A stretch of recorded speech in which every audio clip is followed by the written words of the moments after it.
To load a price style or a discount letter, go through the management system.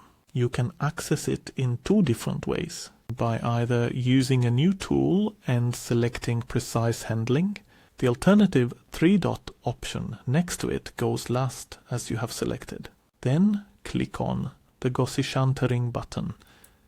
Start by marking the current grossist and clicking Activated.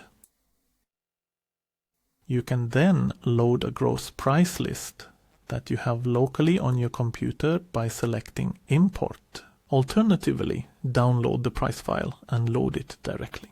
The next step is to load the discount letter by clicking on Discount Letter. Here you then select Import and find the current file.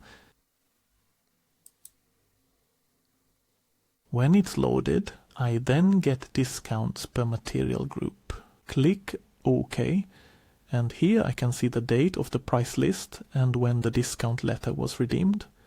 Then I click on Close, then select the relevant wholesaler and click OK to update your prices in the calculation. I then get an option to update times and some deviations for prices and times and click Update. I then get a list to see any articles missing in the app price list. I can double click to see where they are in the spreadsheet. As you can see, both the material total and the grand total have decreased after the price update.